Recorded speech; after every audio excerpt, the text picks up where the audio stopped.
All right, folks, when it comes to the Secretary of Education, well, guess what's going on? Republicans are moving forward with a grossly unqualified nominee. The Senate voted along party lines to advance the nomination of Linda McMahon, who her husband runs the WWF, the Wrestling Federation. Yeah, she has zero qualifications in education, zero education. Zero experience in public education, plus has a track record of supporting policies that would divert funds from our schools to private institutions. She's openly stated her desire to shut down the Department of Education and believes that funding intended for public schools should be redirected to private and charter schools. Becky Pringle is president of the National Education Association. She joins us right now. Becky, glad to have you here. So, look, the Republicans voted for RFK Jr. He got through. They voted for Kash Patel, who literally lied, taking money from a Chinese company. He got through. Tulsi Gabbard got through. They hired a Fox News host to be the Secretary of Defense. So at this rate, Republicans are going to go along with Donald Trump's choice for Secretary of Education. That's pretty clear with the vote today. And first of all, Roland, thank you for having me on your show. And thank you for being unfiltered, telling the truth all the time. I attended the confirmation hearing of Linda McMahon. And I can tell you that she instilled no confidence in me or any of the educators who were there and others listening around the country, that she was qualified. But that clearly was not a factor in the decision of the Health Committee today. And I don't expect it'll be a factor in the vote of the full Senate. And so what we are focusing on is making sure that people who have decisions to make as we go into more elections in these coming years, as we hold members of Congress responsible and accountable for what they've done, that they are very clear that Linda McMahon has every intent of fulfilling the education agenda of Project 2025. And what is that? Destroying public education, where 90% of our students go to school. 3 out of 4 of them are students of color, where we know that public education is the foundation of this or any democracy. So as a democracy, we should be promoting, protecting, and strengthening public education. Yet she has no intention of doing that by not only gutting the Department of Education, but making these enormous cuts that impact our most vulnerable students, our students with disabilities, our students who are living in poverty, our Black and brown and indigenous students, our LGBTQ plus students. She made that perfectly clear. And yet the Health Committee advanced her nomination. So we have to make sure that people are informed and ready to take action. Well, and on that particular point there, when you look at again these choices, this woman has no background.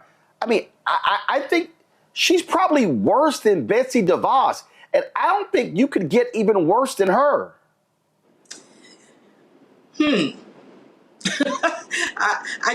I'm not sure. We'll find out, won't we? The situation is certainly worse, Roland. There's no question about that. But Betsy DeVos, just like Linda McMahon, are beholding to or are part of the Billionaire Buddies Club. And let's just, we need to make sure that we are very clear on what's happening here. We know that all of the cuts to the department that, by the way, Roland, that's already happened. And the real impact to students and public schools and educators has already happened. That's already happened. And so we know what their agenda is, and it is to make sure that they find the money on the backs of our kids to give tax cuts, more tax cuts to billionaires. That's what they are planning on doing, and they are full steam ahead.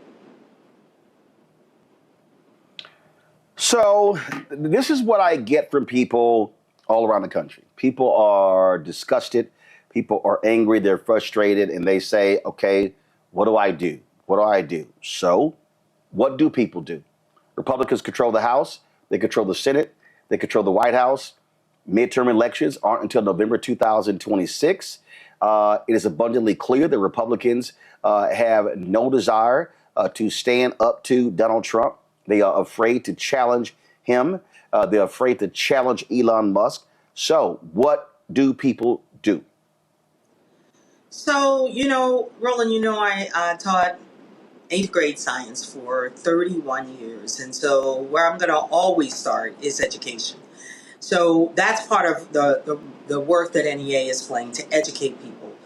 I would certainly ask folks to go to nea.org/protect, where you will find a wealth of information. You'll get information about knowing your rights. If you're a parent or an educator, you'll get information on what these executive orders really mean and say. You'll find out what the Department of Education does. That's one of the things we learned, Roland.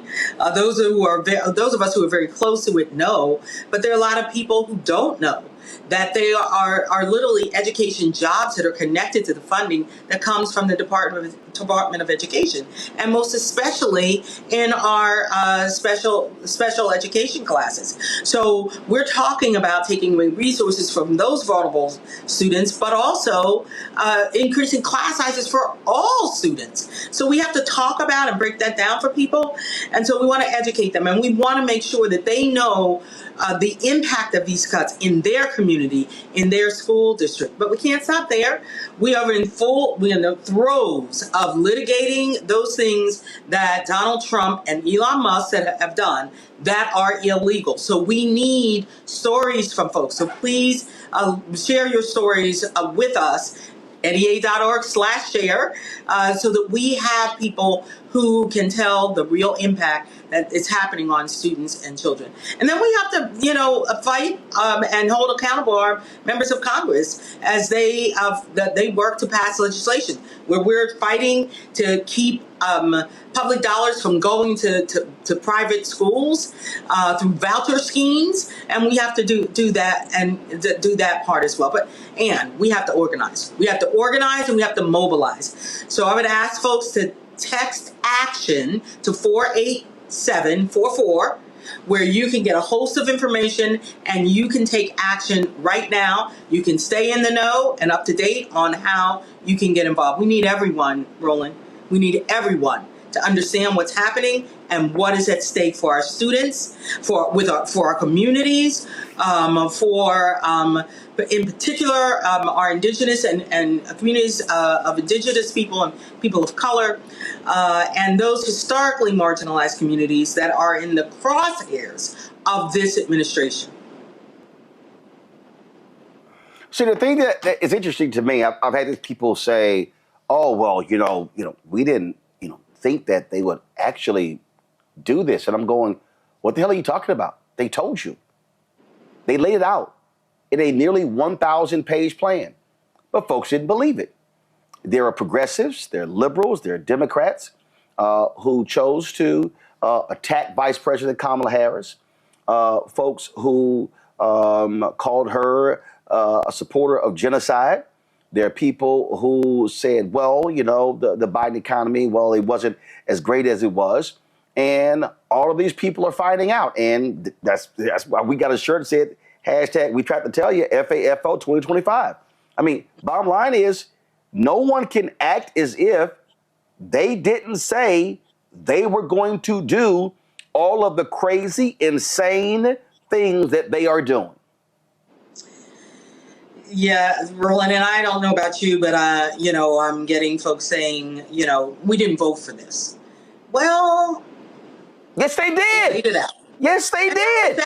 Right. They did vote for this. Roland, we did have a Trump one, and he was trying to dismantle public education in that time as well, under Betsy DeVos, of course. He's gone so much further. And, the things that are getting people's attention, honestly, no one elected Elon Musk. And honestly, I don't think anyone expected that Donald Trump would give him that much power and authority. But I can tell you, when I'm hearing from parents and students too, that they are afraid of the reality that Elon Musk has access to their personal data.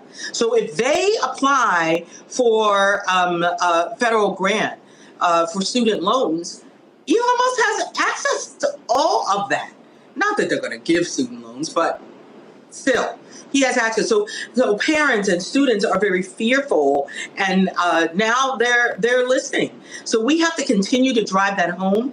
We need to talk about the reality that, I talked to a teacher from South Carolina, Roland, and she said to me that at the end of January, after January 20th, that her plans for Black History Month, which she has done for a decade, had to be subjected to more scrutiny so that they could actually censor part of that, part of what she had planned to do.